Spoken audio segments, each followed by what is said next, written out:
Meus irmãos, eu gostaria de meditar com vocês a respeito de um texto que é muito rico em ensinamentos para nós. Esse texto se encontra no Evangelho de Mateus, no capítulo 14, isso mesmo, Mateus, capítulo 14, a partir do versículo 22. É uma passagem bíblica já muito conhecida de todos nós. Ela fala a respeito de Jesus andando por sobre o mar, ou Jesus andando sobre as águas. Todos nós já conhecemos bastante e eu espero que essas palavras que eu quero trazer hoje para você não vão ser uma grande novidade para vocês.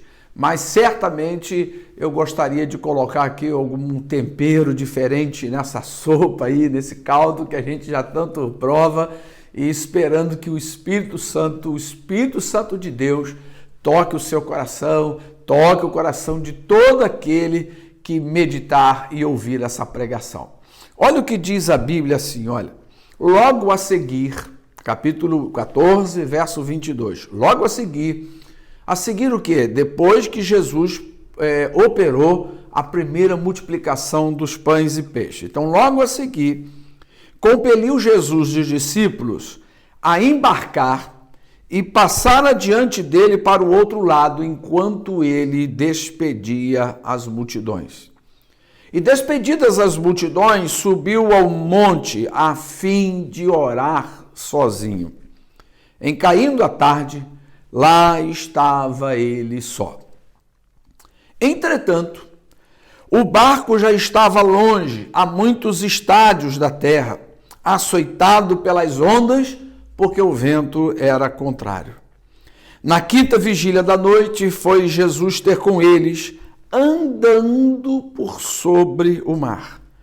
E os discípulos, ao verem-no andando sobre as águas, ficaram aterrados de medo, e exclamaram, é um fantasma. E tomados de medo gritaram.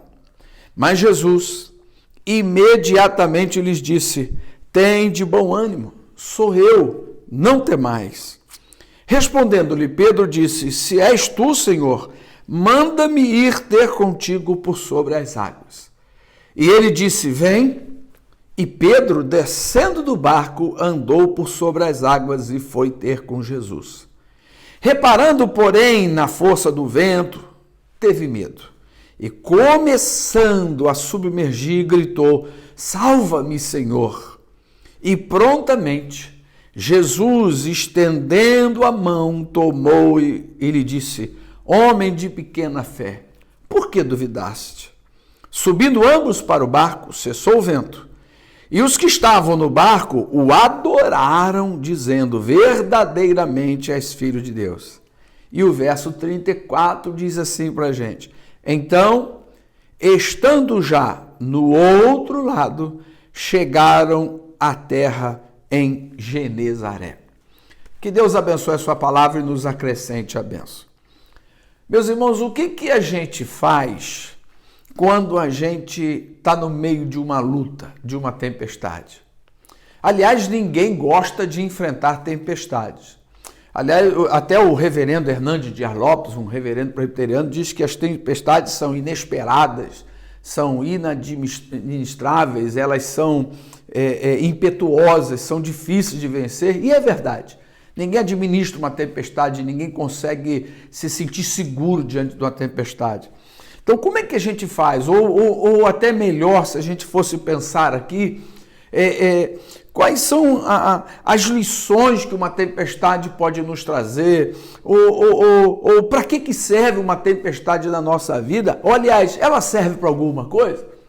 Porque a verdade é o seguinte, todos nós já enfrentamos, ou enfrentamos hoje, ou enfrentaremos amanhã uma grande tempestade na nossa vida.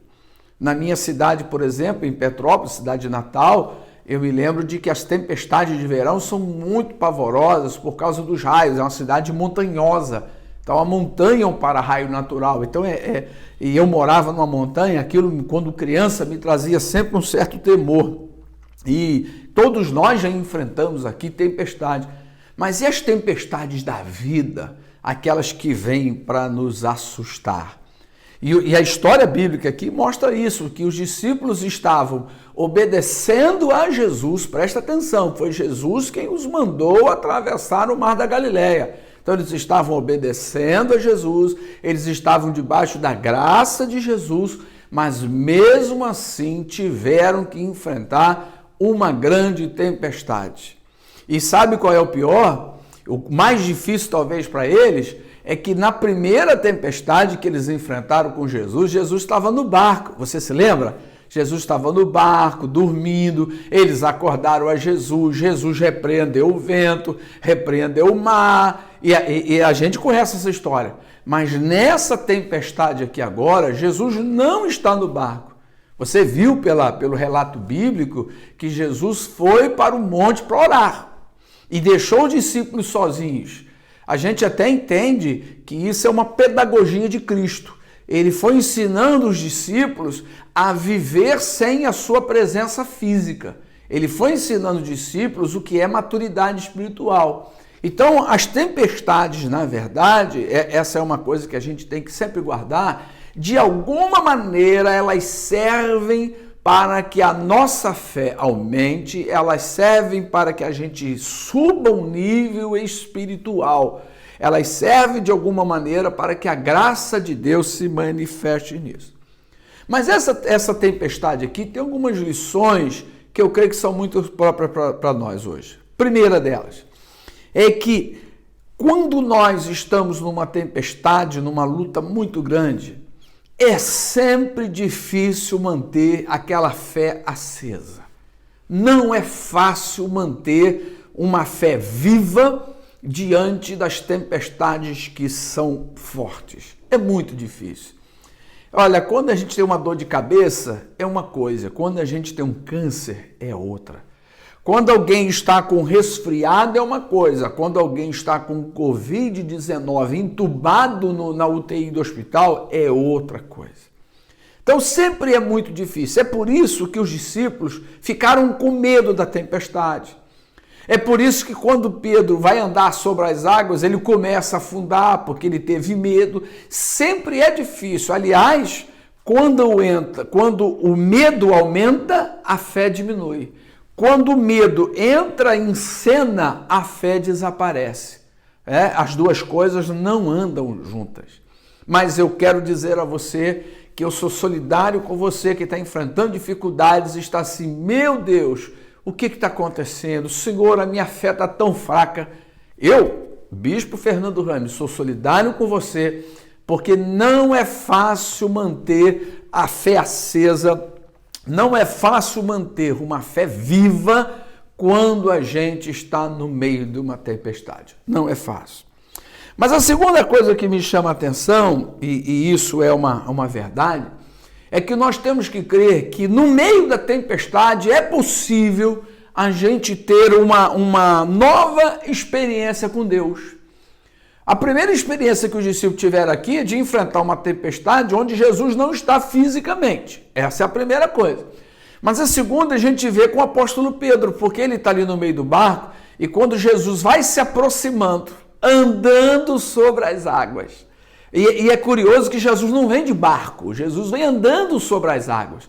Porque Deus não age de acordo com a nossa mentalidade. Deus não faz de acordo com aquilo que a gente imaginaria que Ele ia fazer às vezes. Que todos nós, se a gente estivesse num barco enfrentando uma tempestade, a gente esperaria que Jesus viesse de barco. Mas Jesus vem andando sobre as águas. Por isso eles têm medo.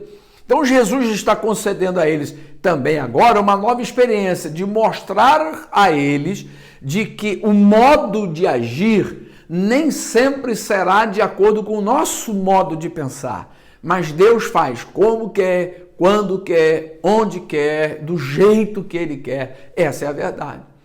E o Pedro, ele quando vê Jesus chegando, é o Senhor mesmo? Então me faz andar sobre as águas, eu quero ir contigo. E Jesus disse, vem. E a Bíblia diz que Pedro saiu do barco e começou a andar. Então, Pedro se tornou o único ser humano que teve uma experiência de, por poucos metros, andar sobre as águas. Uma nova experiência de vida. Então, quando nós enfrentamos lutas e dificuldades, a gente não deve ver isso propriamente como um castigo de Deus. Claro que existem aquelas tempestades que a gente atrai. Por exemplo, você lembra do caso de Jonas. Jonas estava fugindo da vontade de Deus, fugindo da presença de Deus, ou imaginando que pudesse fugir da presença de Deus, mas certamente fugindo da vontade de Deus, e ele atraiu uma tempestade, acabou dentro do ventre lá do peixe, aquela história toda. Mas por que aquela tempestade veio sobre Jonas? Porque era um ato de desobediência, e Deus mandou a tempestade para recuperar o juízo de Jonas, tentar fazer com que ele voltasse à prática evangelística missionária. E, de fato, ele voltou. Mas essa tempestade aqui de Mateus não é uma tempestade que veio por causa de uma desobediência. Não, eles estavam debaixo da obediência. Porque o fato da gente ser crente, o fato da gente obedecer a Deus, não nos imuniza da tempestade, não nos brinda da tempestade. E às vezes, pelo contrário, Deus até permite que elas venham mesmo para que a gente suba de fé. Então Pedro, ele sai do barco, anda sobre as águas e tem uma nova experiência com Deus. Então hoje eu quero dizer a você que está enfrentando lutas, certamente Deus está querendo te conceder, se já não está te concedendo, uma nova experiência com Ele. A bênção que você vai ter para contar, só você vai contar. É o caso de Pedro. Os outros discípulos viram Pedro andando sobre as águas, mas só Pedro, que teve fé, andou sobre as águas. O teu testemunho será teu para a glória de Deus. Aleluia. E eu quero terminar aqui dizendo que a nossa fé tem que ser tão nutrida, e a gente tentar nutrir a fé e crer de que apesar da tempestade, o nosso barco vai chegar aonde tem que chegar. Olha o que diz a Bíblia no verso 34, eles chegaram do outro lado, na terra de Genezaré. É certo de que o nosso barco, a nossa vida vai dar certo em Cristo, vai dar certo. O nosso barco vai chegar do outro lado. E por que vai chegar? Vai chegar, sabe por quê? Porque, presta atenção, a Bíblia diz que quando Jesus manda os discípulos para o mar, e eles estão lá enfrentando uma tempestade, Jesus estava onde? A Bíblia diz que Jesus estava no monte orando. Ou seja, nós cremos que enquanto os discípulos estão enfrentando a tempestade, Jesus estava intercedendo por eles. A Bíblia diz que Jesus é o intercessor da gente nos céus. Nesse exato momento, Jesus intercede por você. Segunda coisa que a gente pensa aqui, por que a nossa vida vai dar certo, é porque, meus irmãos, Ele sabe onde encontrar a gente. Jesus desceu do monte, andou sobre as águas e chegou direitinho no barco. Jesus sabe aonde você está agora, Jesus sabe a tua localização, Ele sabe como é que você está, onde você está escondido, onde você se encontra, e Ele está vindo ao teu encontro. E quando Ele chegar na sua vida, pode ter certeza que as coisas mudam imediatamente. Sua vida vai dar certo se você permanecer em Cristo, manter sua fé acesa, sua fé viva. Não é fácil mantê-la viva, não é fácil manter a fé acesa, não é fácil. Mas uma coisa a gente sabe, que a nossa fé nos fará triunfar. Talvez valesse a pena até você repetir aí, dizer para se alguém está perto de você, dizer, olha, a nossa fé em Cristo nos fará triunfar. Bendito seja o nome do Senhor. E eu espero, meus irmãos, que no final de tudo a gente diga como os discípulos, verdadeiramente, Ele é Filho de Deus. Que a gente possa, ao final dessas lutas todas e dos dramas todos da nossa vida, a gente poder todo final de dia dizer para Deus assim, Senhor, na verdade, esse dia foi uma bênção porque o Senhor é o meu Salvador, o Senhor é Filho de Deus. Ou seja, terminar o dia em adoração. Começa em adoração e termina em adoração. Eu queria orar com você. Vamos orar juntos? Vamos orar para que a graça de Deus esteja comigo, com você, na tempestade ou fora dela. Mas independente disso, a gente tem a graça do Senhor. E a graça de Deus é como um guarda-chuva, né? Pode estar chovendo, mas se a gente estiver debaixo do guarda-chuva, a gente está debaixo da graça de Deus. Então vamos orar? Vamos pedir a bênção de Deus. Feche os seus olhos e vamos falar com Deus. Pai querido, em nome de Jesus, eu oro agora por todos que ouvem essa mensagem, que essa palavra, essa pregação, não só Deus esteja na mente, não só esteja no raciocínio, no intelecto, mas que ela desça o coração, que ela desça na parte mais graciosa da nossa vida, para trazer consolo, trazer esperança, trazer fé. Ó Senhor, aumenta a nossa fé no meio da luta, sustém a nossa fé no meio da dor, da dificuldade, quando tudo parece que vai dar errado, quando tudo parece que vai quebrar. Senhor, nós cremos que a Tua boa mão está sobre nós. A Tua presença é conosco, ainda que a gente talvez nem perceba, mas o Senhor já está chegando sobre as águas. O Senhor virá ao nosso encontro, o Senhor virá nos socorrer. Vem nos socorrer, Senhor. Socorre esse irmão, essa irmã, socorre esse moço que clama pela Tua presença, essa moça que pede a Tua direção. Ah, Senhor, socorre nessa hora e que a Tua bênção esteja em cada lar, esteja em cada vida, em cada igreja. É a minha oração em nome de Jesus. Aleluia. Eu concluo aqui dizendo que no meio da tempestade a gente pode confiar, porque Jesus a qualquer hora vai chegar. Jesus vai chegar na sua vida. Já chegou. Você crê nisso? Jesus está vindo. Todos os passos dele chegando. Ele vai e quando ele chega, tudo se torna bênção. Confie em Deus, confie na graça de Deus e que o Senhor te abençoe. Um grande abraço em nome de Jesus. Amém.